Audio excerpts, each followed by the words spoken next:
Hi everyone, welcome back to my YouTube videos on the topic of martingale theory. So in this video I'm going to continue the analysis of those processes we defined in the previous video called Galton-Watson branching processes.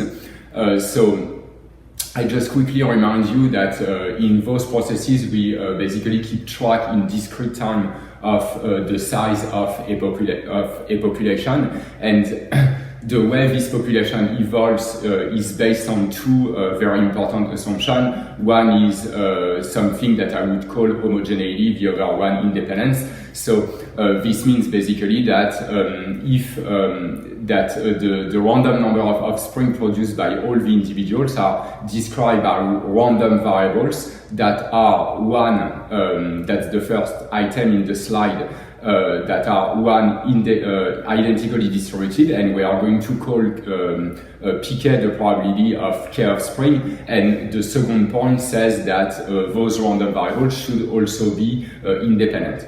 So now I quickly remind you also that in the previous video, so we studied this process, we called it xn. Xn is the number of individuals at term n, and so what we were able to prove is first that xn is a discrete time Markov chain, and we also proved that if we let we define this quantity mu, which is the mean number of offspring per individual. So that's going to be the expected value of those random variables we call yni. Yni is the random number of offspring produced by individual number I at generation n. So this can be written as the sum over all k of k times pk. So for all k from 0 or 1, it doesn't matter, to infinity.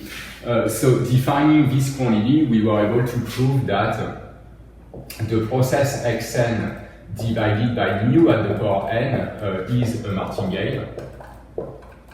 And that's an important property we are going to use in this video to study the process. So that's a quick summary of the previous video, and so now let's look at the goal for today. So the goal for today is to prove those two theorems.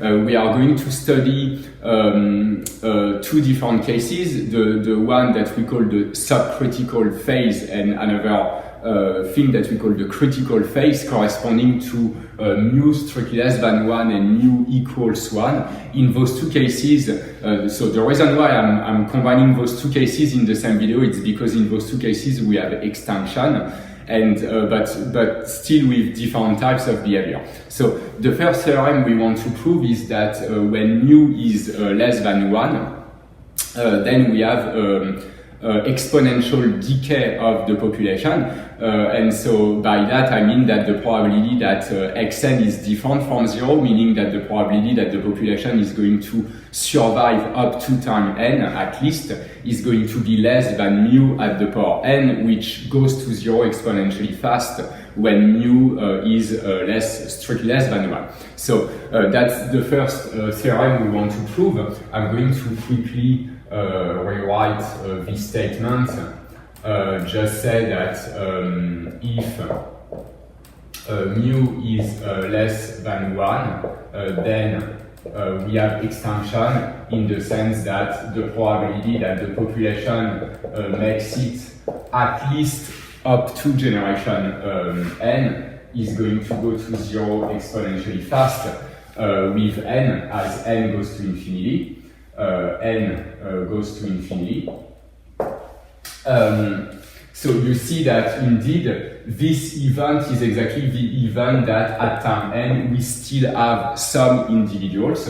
The population did not die out yet, and so we have this convergence to 0 here. The proof is pretty simple, and it's clear that this should be true intuitively, because the fact that this is a martingale implies that, like we said in the previous video, that the expected value of this process should be constant, and in particular that's equal to the expected value of x0 divided by mu0, which is 1. Again, remember that we start with one individual. Maybe I can write this here add a little one here to say that the initial state of our process is x0 equals 1. So the expected value of this process, this random variable, should be constant equal to 1. And so this means in this case that the expected value of xn is equal to mu at the power n, which also goes to 0. And so we expect, at least in average, some exponential decay of the population.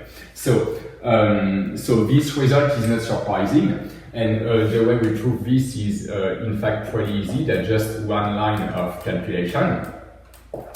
If you look at this probability exactly, so let's look at the probability starting from one individual that xn is different from 0. The idea is just to write that to use a property of a probability that we call sigma additivity. That's the basic axiom that we use to define a measure in general, a positive measure. So by sigma additivity, you can just rewrite this. And noticing that this event is the event that xn is equal to 1 or 2 or 3 and so on. So you can rewrite this as a countable union. And from that, you can say that this probability just the infinite sum, let's say for k equals 1 to infinity, of the probability that xn is equal to k. So that's the first step. So this is the sum for k equals 1 to infinity of the probability starting from one individual that we have k individuals at time n. You see, if I start the sum at 0, then I will get the infinite sum equals to 1 because we have probability of the whole set of realization omega. In this case, I start only at 1. And now, clearly you see that there is a connection between this quantity and this and the expected value of xn. If I multiply all those terms by k, and k is larger or equal to 1, so if indeed I multiply by k, I can only increase this sum, then I end up with the expected value of xn. So that's kind of the idea, comparing this probability with the expected value of xn, and we know that it's mu at the power n. So then eventually, here we say that this sum here is less or equal to the infinite sum of k probability starting with one individual that xn is equal to k. Again, I just multiply each of those probabilities by numbers that are at least equal to 1, so indeed I increase the sum. But then if you look at this expression, we recognize the definition of expected value. That's exactly the expected value of xn. Even if we don't describe all the range of xn that should start at 0, of course for k equals 0, because of this k here, this term is 0. But okay, if you want, I can start from 0. That doesn't change the sum, but that shows that indeed that's the expected value of xn. So we get expected value of xn here. But again, by the fact that this process is a martingale, we deduce that expected value of xn should be equal to mu at the power n. So this is mu at the power n, and this shows the result.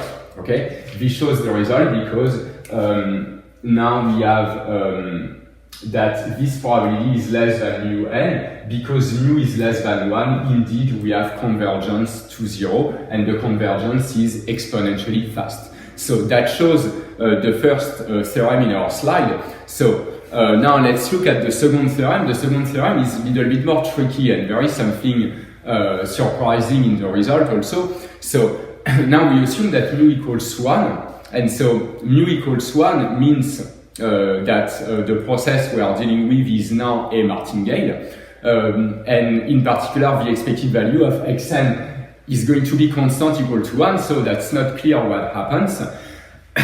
But this theorem says that again we have extension, and but we need to exclude one particular case that in fact is not very interesting. We need to exclude the fact that P1 equals 1. If P1 equals 1, that means that all the individuals with probability 1 are going to have one offspring, in which case the process is not really a stochastic process that just constant equal to 1. So this case is boring, but if we exclude this case to allow the process to evolve stochastically and have a, let's say, a random fluctuation, then in this case we can prove that there is extinction.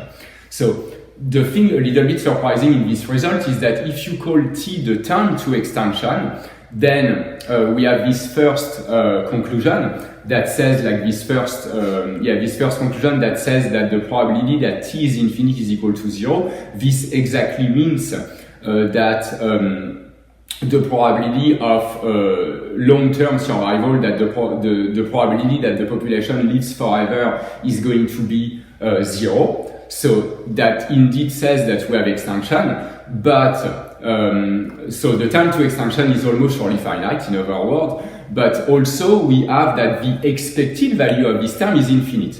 So this is something a little bit surprising. The time you have to wait until you have extinction of the population is finite, almost surely with probability 1, but in average, this time is infinite.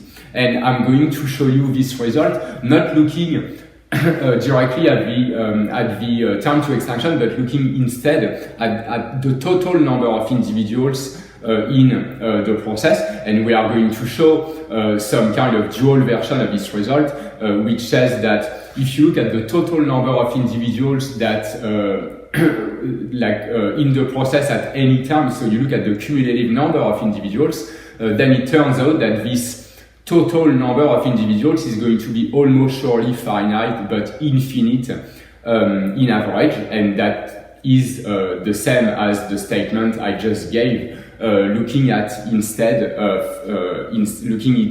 at the extinction time. So to prove this, okay, let's erase. We don't really need any of those quantities. Now just remember that xn over mu n is a martingale.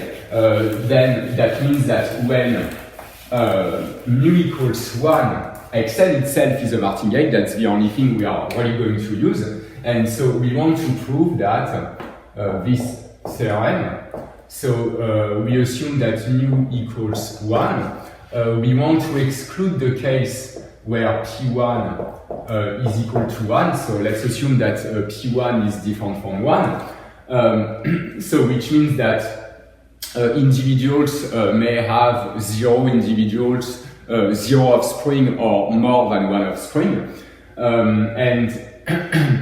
And so from that we want to conclude in a first step that same as before, the probability that xn is different from 0 for all n is equal to 0. Okay, so to prove this result, we are going to use martingale theory, and in particular, the result is going to follow from the martingale convergence theorem. So what we first say is that let's recall that xn is a martingale, so that we can indeed use the martingale convergence theorem. So that's the first thing to observe. Then to be able to use this theorem, we also need to check that this martingale is uniformly bounded in L1. So for that, we just look at the supremum over all n of the expected value of absolute value of xn, which is the L1 norm of xn. Here, clearly the process xn is a positive martingale. The number of individuals cannot be negative. It can be equal to 0, but it cannot be strictly negative. So which means that in fact the L1 norm of xn is just the expected value of xn. And so we have in fact that this is the supremum over all n of the expected value of xn. But because xn is a martingale, and one of the properties of the martingale is that the expected value of xn is preserved across time, then this quantity is also equal to the expected value of x0. Okay, so I can write that also, so that's the supremum over all n of the expected value of x0, but clearly x0 does not depend on n, so I can get rid of the supremum, and by assumption, we start with one individual, and so this is just equal to 1. So indeed, our process is bounded in L1. Notice that even if we start with more than one individual, everything I'm going to talk about and the fact that we have extension almost surely is still true as long as x0 is finite. And so now with those two ingredients, we can conclude using the Martingale convergence theorem that Xn converges almost surely to some random variable that we call x infinity. So this convergence is a convergence almost surely, meaning with probability 1. And so the last step is to prove that indeed there is extension of the population with probability 1. The goal is to prove that this random variable x infinity is equal to 0. So to do this, well, let's fix, let's say, a k strictly positive, an integer, a positive integer k, and let's prove that the probability that x infinity equals k is equal to 0. So let's look at for all k in n, so I'm going to write n star instead, meaning that we exclude 0, so I'm looking at any strictly positive integer. Then in this case, the probability that x infinity is equal to k, using the fact that we have almost sure convergence of xn to x infinity, means that this event is the same as the event that xn converges to k. So I can write that again, so that's the probability that xn converges to this value k. But because k is an integer, and more importantly, in fact, because xn is an integer valued process, xn is not any real number that has to be an integer. Properly, if you have a sequence of integer converging to a limit that is also an integer, then that means that this means that at some large enough time, let's call it capital N, the process is going to be stuck at this value k. Okay, so convergence of integer valued sequences implies that this probability is also the probability that there exists capital N, let's say, finite, such that xn equals k for all n larger or equal to capital N. Okay, so we have now we look at the probability of this event. So again, this means that the population maybe is going to fluctuate at first, but then eventually at some time n, it gets stuck at some positive value k. So that means that after this time n, we have at any time k individuals in the population. So this would be possible if P1 was equal to 1. So if you have exactly k individual at a given time, and all those individuals give birth to exactly one offspring, so one offspring per individual, then indeed the population size would stay constant forever with probability 1. But of course we exclude this case.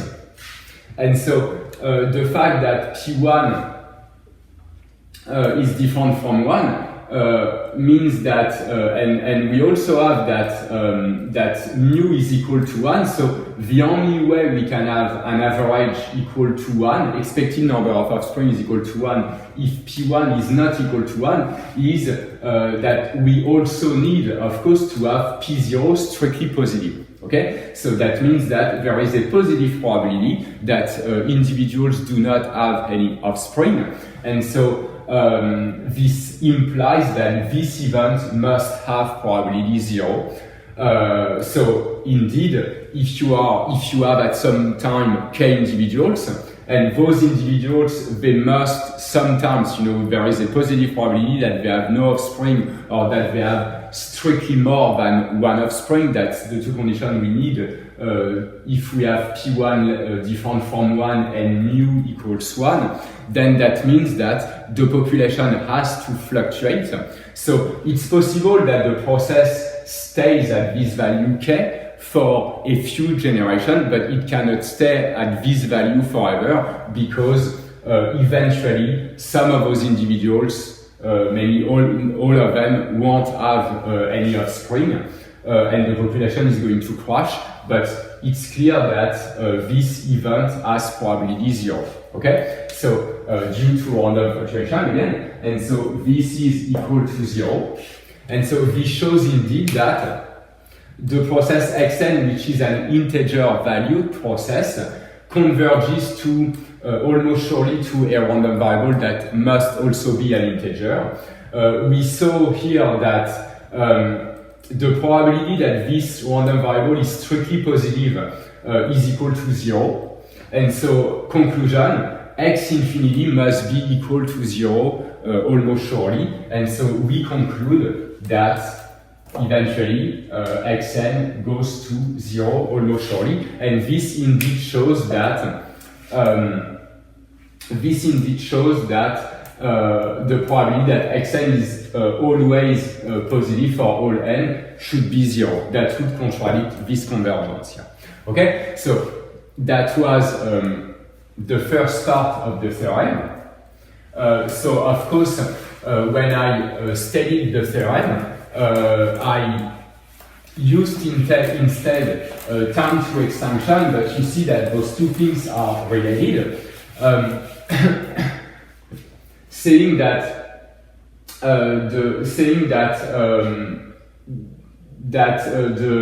the population size is going to converge to 0 with probability 1. That means that for almost all realization, eventually the population is going to die out. So that shows indeed that the time to extinction should be almost surely finite. So now let's look at the second part of the theorem I gave on the slide, which state that now at the opposite, the expected value of this time to extinction is infinite. And here again, I'm going to look instead at the total number of individuals that ever existed in the process to show the connection with this time to extinction. So now let's look at let's study the total number of individuals in the process. So across time in the process. So by this I mean that we look at the sum of so the first individual plus the total number of individuals at generation 1 plus the total number of individuals at generation 2 and so on. And so the quantity I want to look at here, it's just the sum, the infinite sum of those xn. Okay? And that's going to tell me something about the total number of individuals that ever existed in the process. And if you look at this quantity, so if you look at the expected value of this quantity, you want to look at expected value of the sum for, let's say, n equals 0 to infinity of xn. Okay, this infinite sum is indeed the total number of individuals that ever existed in the process. And so in order to compute this quantity, you see that we know the expected value of xn because xn is a martingale equal to 1 at time 0. We know that the expected value of xn should be equal to 1 for all n. But now the problem is to really use this result, we would want to put the sum outside. Again, because we have an infinite sum, that's not clear that we can do that. But in fact, this works if you use, for instance, the monotone convergence theorem. So the idea here is really to think of this infinite sum as the limit of the partial sum, and then you can and because those random variables are positive, then this sequence of partial sum not only is going to converge to the infinite sum, but is going to increase to this infinite sum. And so this implies that indeed you can see this infinite sum as the monotone limit of a sequence of random variables. And so you can use the monotone convergence theorem. Okay? So by monotone convergence, this is equal to the infinite sum for n equals 0 to infinity of the expected value of xn. Now we just said that the expected value of xn is constant equal to 1. And so maybe before I go further, I want to precise here that this one is by monotone convergence, by the monotone convergence theorem. And then, so again, because xn is a martingale, the expected value of xn is equal to expected value of x0, which is 1. And so here you have an infinite sum of 1s, which means that this is equal to infinity. So this first result here tells you that eventually you have extension with probability 1, which means that the total number of individuals that ever existed in the process is almost surely finite. So we can write this somewhere. I mean, consequence of that is the fact that the probability that this infinite sum, the total number of individuals in the process, is the probability that this is equal to infinity is equal to 0. Okay, so the total population across time has to be finite with probability 1, but still, in average, this total population is infinite. So it's a weird result, but keep in mind that it's possible for a random variable to be almost surely finite and have an infinite expected value, so that doesn't contradict anything about probability theory, but it's still kind of surprising because you are in this critical case where something weird is happening. So that means that even if you have extension with probability 1 eventually, the time it takes might be extremely large because in average this time is infinite.